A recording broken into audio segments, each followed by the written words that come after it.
Hello everyone, hi, this is Maru-chan and it's August 15th plus GMT time here, I think it's like 3:23 right now, and yeah, welcome to the Maru-chan podcast, the podcast where we talk about the games that we, talk about my before and after thoughts of games that we've already played and are about to play. So yeah, today is the afterthoughts of a game called Mutant Mudds Deluxe.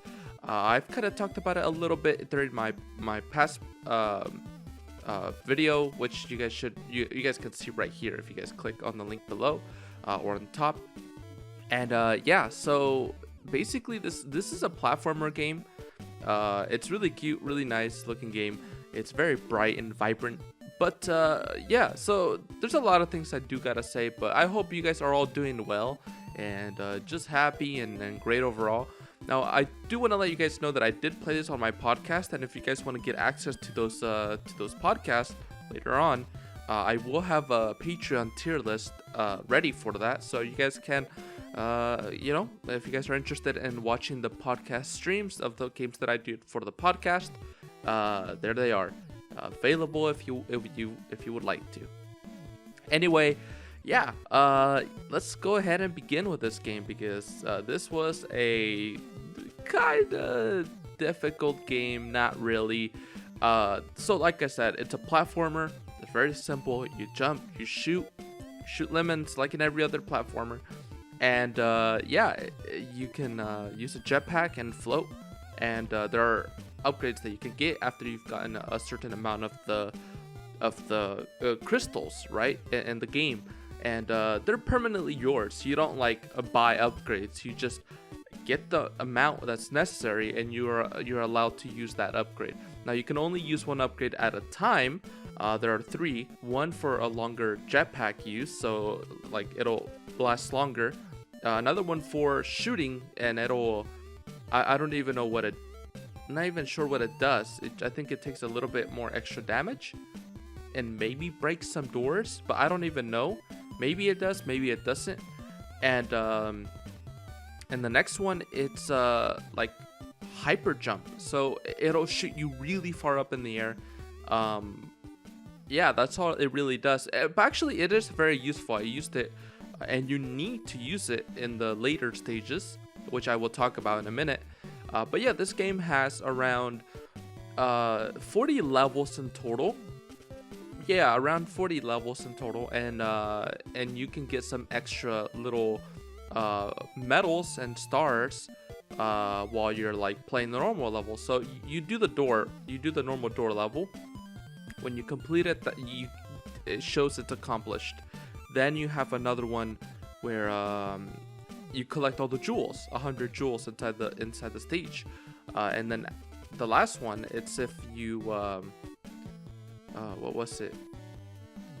Oh yeah, there are some special doors that you can go inside, and once you go in there and you beat them, you get the other one. Now there were three kinds of doors that I saw in the game.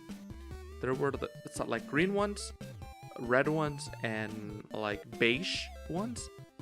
And I've never went inside one of the beige ones before, but yeah, they're a lot harder than the normal stages, but they're a lot shorter too. So yeah, they're pretty cool though. It's pretty cool. So this game has an aesthetic kind of like a NES/SNES game. So it feels at home, like one of those. Not completely, but enough, right?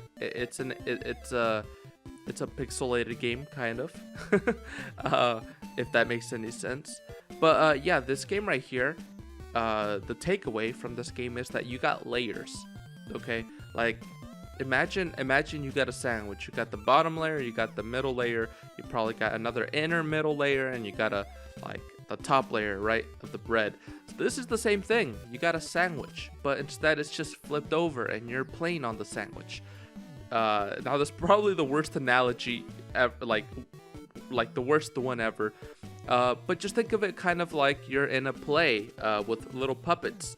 You guys got the background layer, which are the mountains, and the front layers where the characters would walk, but then the characters actually walk in the middle layer. Yeah, that sort of thing. But what's cool about this game is that you could jump from layers to layers. So maybe you can't get the stuff here because you need to jump into the foreground, and then walk a little bit farther, kill some enemies, and then you get to, it'll take you to a little jumper thing that'll take you to the back layer again. So yeah, it's really cool. It's a really cool game. Yeah, it has great music as well. Really great music. I think it only has 2 songs, 3 in total, but I think the main place, the overworld, has 1, and the second one for like the overworld, I call it hell, or like the underworld, but maybe it may not be called that way. Yeah, and then 1 for the market, or not, maybe not, the shop, I guess, Granny's shop. And that one is honestly the best one, but the other ones are catchy. They're cool. They're cool.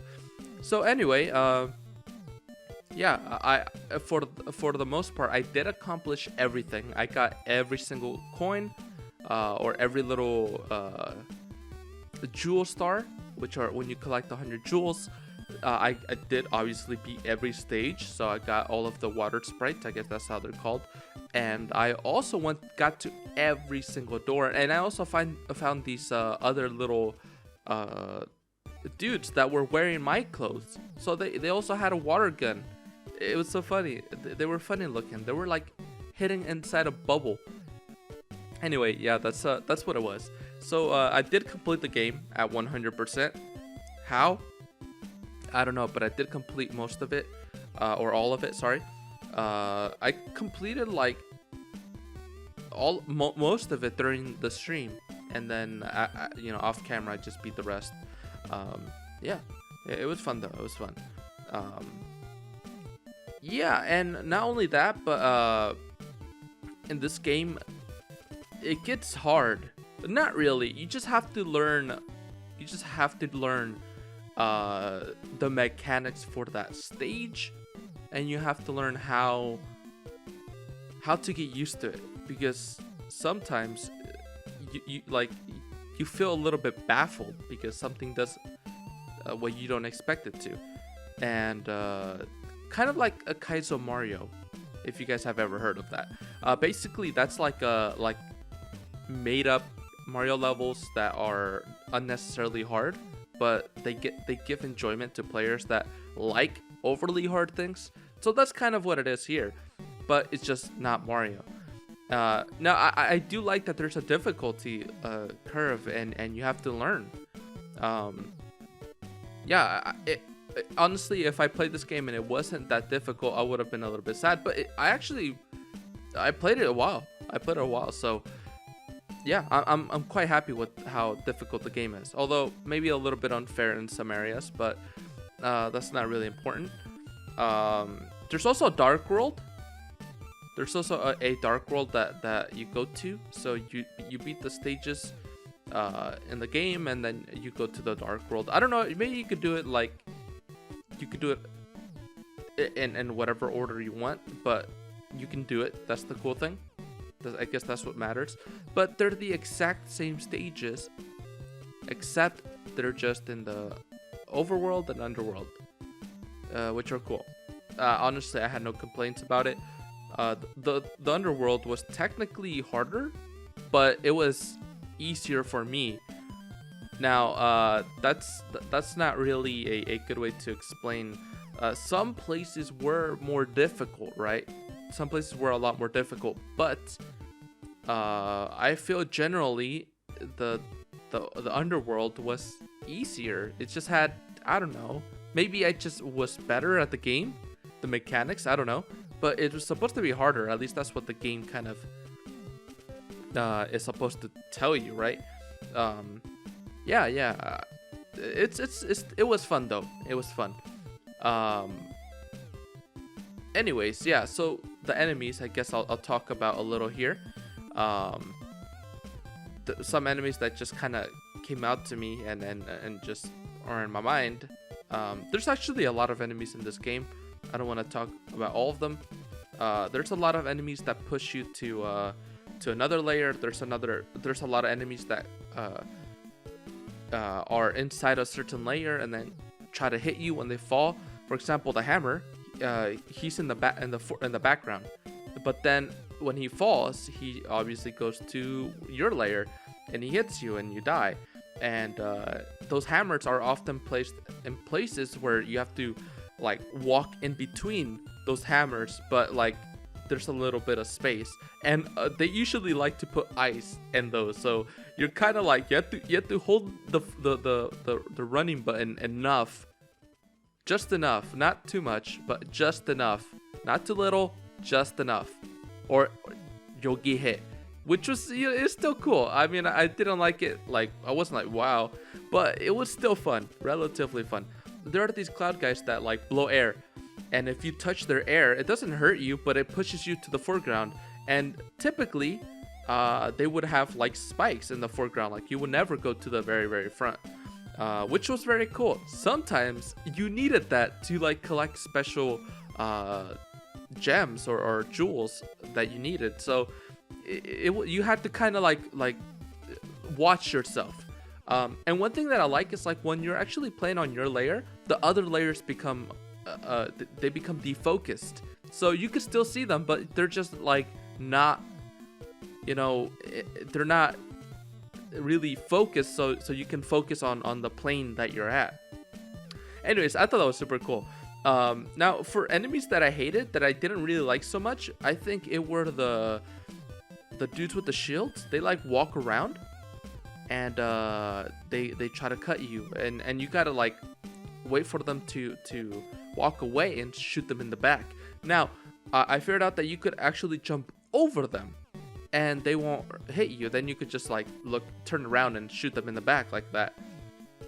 But there's a lot of times where they put them in areas where you cannot jump, so that's where I kind of hated this character, where they would always put him in an area where you can't jump, like in a little tunnel.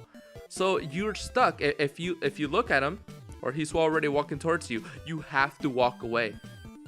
So yeah, it kind of sucked for that character. Also, I didn't like the shooting character. There's this little blob that has an eye, and he shoots eyes or some shit like that. You basically have to like shoot him, jump. But they put him in the freaking worst positions in the game. It was so difficult to like beat him, to kill him. It was dumb. I mean, obviously they put him there for you know, so you can learn and play and have fun and try to, you know, have a challenge. But honestly, that guy is just annoying. Oh man, I hated him so bad. That's one of the enemies I hated the most. There's like little blobs. I guess they're like your Goombas. They move. Sometimes they stand. Then you had a ton of enemies. You had like these big brutes that would like shoot at them. Then the pigs. There were these like bubbly, fat, circle-looking, Kirby bitch-ass looking pigs that drop bombs. And these bombs are not just like boom.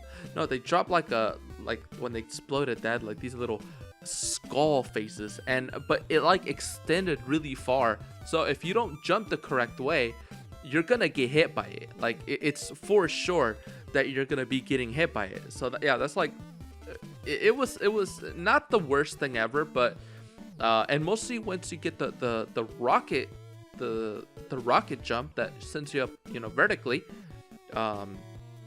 It's that one's cool because then you can kill those a lot faster, but still it's really annoying.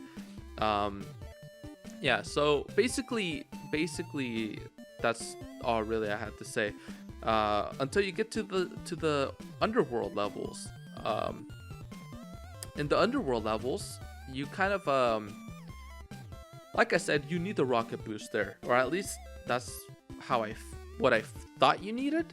I'm not sure. Maybe you can beat it without the rocket one, and you could use just your strong gun or the longer boost.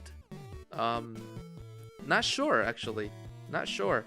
But there was a mechanic that came out in that part of the game and everyone's a ghost. If you shoot them, it goes through them. You can't kill any of the enemies through the whole underworld. All the underworld missions are like this, so you have to like go in there, and you can't kill anyone. At least for the first 2 levels, you can't kill anything. You have to just, or maybe I'm wrong. Maybe in the first level, this is where they introduce something new, which I like new things, right? I like new things, but so you get access to a little gun sometimes, and it only has 10 bullets. Sometimes, like rarely, okay? You heard it from me, rarely. You have to use this gun and you shoot the enemies with it, the ghost enemies, and they die for 3 seconds. Then they come back. So you have to kill, jump where they were at, so you could use that to go to the next part and keep moving, right? But if you have no bullets, you're kind of effed, and you have to like go back and get some ammo. And if there isn't a thing to get ammo there, you're kind of, yeah, you're not gonna have a good time. So I actually found it to be a cool thing at the beginning, but it started to get annoying when like I started getting them shooting guys that shot with their eye, and you shoot them, you like take forever to kill them, and then there's still like 4 of them ahead, and you're trying to dodge all of their bullets, and then the guy reappears 2 seconds later. They don't give you much time. You have to react really fast. So yeah, it's kind of difficult when dealing with these. And all I can remember for another character are these little things that go around these platforms. You have to like jump on the platform, and you have to either crouch or jump up. And yeah, they're like, I felt they looked like flies. Maybe I'm wrong. Yeah, so that's basically it. In terms of the story, you're at home with your grandma, and you guys see that in the TV, a meteorite falls, and that's where you have to kill these like mud things, the mudds, the mutant mudds, and yeah, then like as you play the game, you figure out that you're from another world, which is the underworld, I think. You go there, you find more of your people. I saw more of your people there. I don't know what you would call them, but yeah, they lived there. I think they lived in the other place. So yeah, and that's what the game is essentially. It's really fast. It has some great chiptunes. Probably in this podcast I'll change the the song. Maybe not. I think the main song is pretty good. But yeah, I think that's it for today. It's a fast podcast today because it's not a really deep game. I can't really explain the levels. I mean, I could explain some difficult parts of levels, but I kind of already did. I generalized the main things that I kind of wanted to go over in this game. But the platforming is just straight up good old fun. It's like if you jump into a Mario level, you know it's fun because you're enjoying yourself, and that's kind of what I was doing throughout my streams when I was playing the game. And yeah, I had a great time most of the time. Yeah, most of the time. So yeah, guys, thank you guys for listening and watching this podcast today. If you guys have not yet followed me, you know, I'm always streaming. I'm always doing my thing. You guys can find me at Twitch, YouTube, and Facebook. My social medias are on Twitter. What else? You guys can also join my Discord server. I have a Discord server. And besides that, you know, I am doing the podcast essentially, like you guys are listening, and you guys can also hear me from the podcast side. So right now I'm in the Google Podcast, Apple Podcast, Spotify, etc. Anchor, which is the most important, Anchor. I'm also on there. So guys, if you guys are listening to me through there, go to the YouTube side and enjoy there. Why not? And if you guys are on the YouTube side, vice versa. Oh yeah, baby. Don't forget to subscribe and to follow, and I appreciate it, and I will see you guys in the next episode. I'll see you guys next time. Bye.